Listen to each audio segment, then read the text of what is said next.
ایک فقیر مانگنے والا جو ہے وہ ایک بوڑھی عورت کے دروازے پہ آیا. بوڑھی عورت کوئلے کی کان میں کام کرتی تھی, تو اس نے دروازہ کھٹکایا, اس نے دروازہ کھولا تو اس نے کہا کہ اماں کچھ کھانے کو دے دے, بھوک لگی ہے. تو اس نے کہا ٹھیک ہے بیٹا.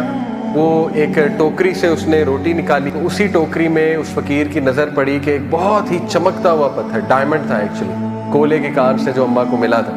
اس کی فقیر کی نظر پڑ گئی کہ یہ چمکتا ہوا پتھر پڑا ہوا ہے. تو اس نے ایک ٹرائی کی ویسے اپنی طرف سے.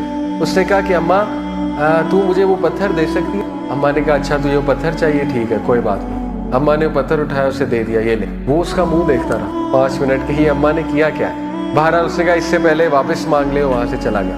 اگلے دن دوبارہ آیا. اگلے دن اس نے دروازہ نوک کیا, کہا کہ اماں بات نہیں بنی. کہتی کیا مطلب؟ کہتا کہ اماں تو نے مجھے اتنی قیمتی چیز دے دی ہے تو لیکن مجھے اس سے بھی قیمتی چیز چاہیے. تو اماں نے کہا بیٹا یہ تو سب سے قیمتی تھی جو میں نے تجھے دے دی. وہ اور حیران ہوا, کہتا اماں تجھے پتا ہے یہ قیمتی چیز تھی؟ مجھے تو لگا تجھے پتا نہیں اس لیے تو نے دے دی.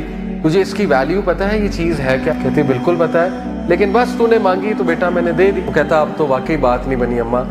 تو انہوں نے کہا کیا چاہیے تجھے, اس سے قیمتی اور کیا ہے؟ کہتا the ability to let go, یہ پاور مجھے چاہیے. یہ تو نے کیسے لیٹ گو کر دیا, اتنی قیمتی چیز کو لیٹ گو, ہاؤ کم؟ یہ پاور مجھے چاہیے, یہ چیز مجھے چاہیے. تو اس نے کہا مسکرا کے کہ بیٹا یہ ایسے نہیں ملتی, اس کے لیے پریکٹس ہے بہت زیادہ, اس کے لیے جہاد ہے, انا کی جہاد ہے. بہرحال واقعہ سنانے کا مقصد یہ دیکھیں, کسی کو معاف کرنا یہ لیٹ گو ہے.